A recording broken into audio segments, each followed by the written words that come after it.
Assalamualaikum warahmatullahi wabarakatuh. Selamat pagi, perkenalkan nama saya Catherine Yuniar Utami, bisa dipanggil Catherine, saya prodi dari manajemen bisnis. Dan yang terhormat Bapak Cahyo Hasanuddin selaku tutor mata kuliah Bahasa Indonesia di Universitas Terbuka. Terima kasih telah memberikan kesempatan saya untuk berpresentasi mengenai tentang COVID.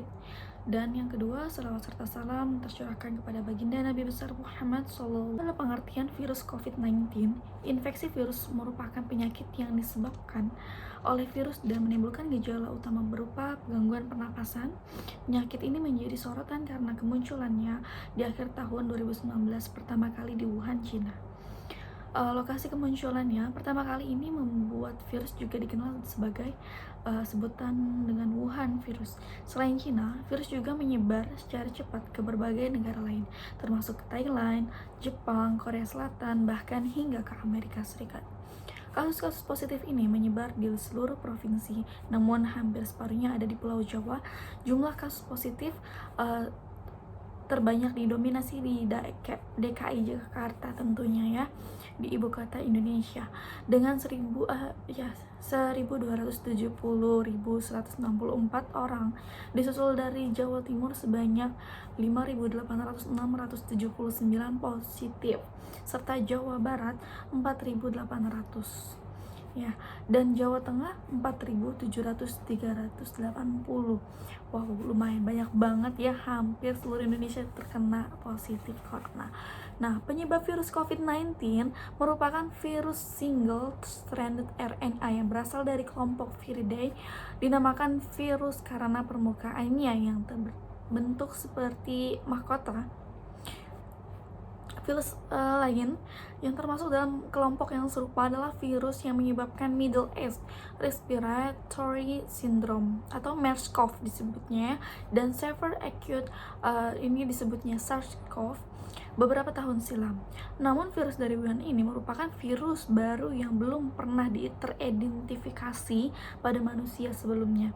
Karena itu virus ini juga disebut sebagai 2019 novel virus atau 2019 nCoV. Virus umumnya ditemukan pada hewan seperti unta, ular, hewan ternak, kucing, dan kelelawar. Manusia dapat tertular virus apabila terdapat riwayat kontak dengan hewan tersebut, misalnya pada peternak atau pedagang di pasar hewan. Namun, adanya ledakan jumlah kasus di Wuhan, Cina menunjukkan bahwa virus dapat ditularkan dari manusia ke manusia.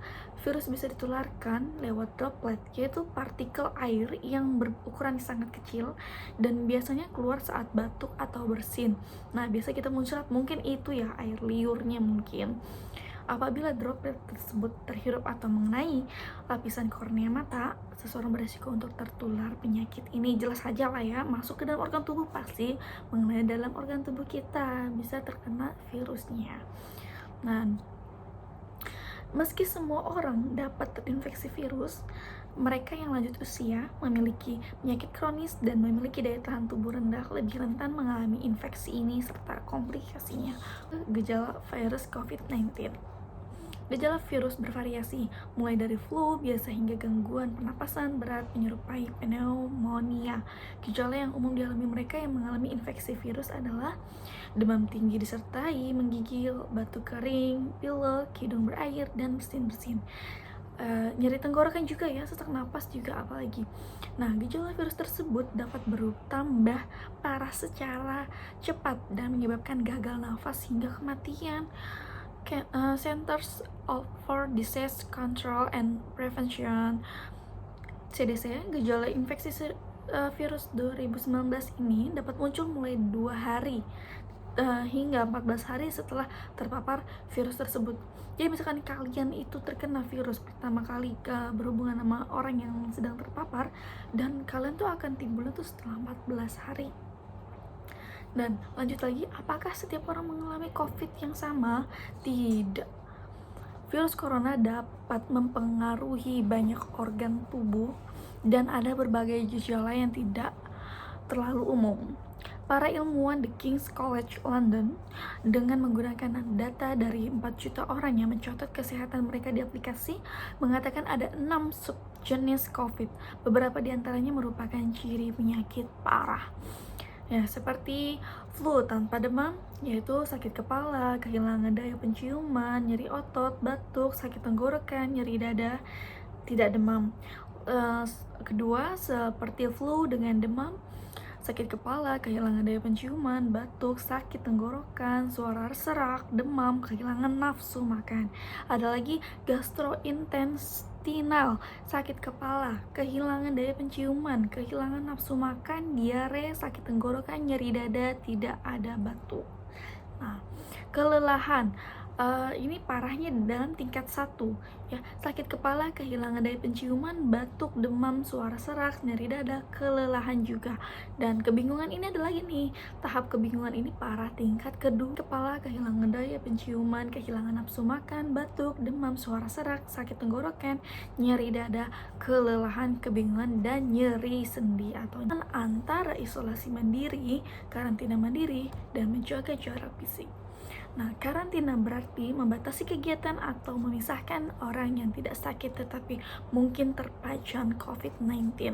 Tujuannya adalah untuk mencegah penyebaran penyakit pada saat orang tersebut baru mulai mengalami gejala.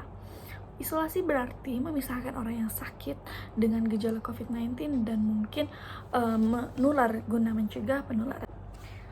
Menjaga jarak fisik berarti terpisah secara fisik. WHO merekomendasikan untuk menjaga jarak setidaknya 1 meter dari orang lain. Jarak ini merupakan ukuran umum tentang seberapa jauh semua orang harus saling menjaga jarak walaupun mereka baik-baik saja tanpa diketahui sedang terkena paparan COVID atau tidak. Lanjut, apakah antibiotik efektif dalam mencegah atau mengobati COVID-19? Tidak. Antibiotik tidak efektif melawan virus. Antibiotik digunakan sebagai dengan anjuran dokter untuk mengobati infeksi bakteri. Lanjut, apakah saya dapat tertular COVID-19 dari kotoran orang yang terinfeksi penyakit ini? Jawabannya, saat ini penyelidikan awal menunjukkan bahwa virus dapat ada pada kotoran dalam beberapa kasus. Tetapi belum ada laporan penularan COVID-19 melalui kotoran COVID-19. Nah, pasien yang terinfeksi virus dapat mengalami gejala gangguan pernapasan seperti pneumonia berat, seperti demam tinggi dan sesak nafas.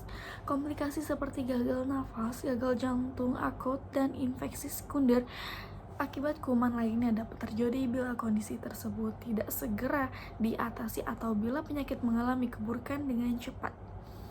Ya, lanjut, pengobatan virus COVID-19. Hingga saat ini, belum ada terapi antivirus yang terbukti efektif untuk mengatasi infeksi 2019 novel virus.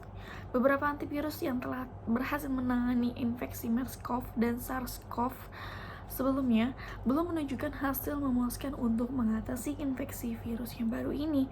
Penderita yang terinfeksi virus akan menerima terapi yang bersifat suportif juga untuk mengurangi gejala. Misalnya antipiretik untuk menurunkan suhu tubuh dan cairan untuk mencegah dehidrasi, serta terapi oksigen pada pasien yang mengalami sesak napas. Pada kondisi yang berat, bantuan napas melalui mesin ventilator dapat diberikan pada pasien untuk menyokong fungsi organ vital lainnya.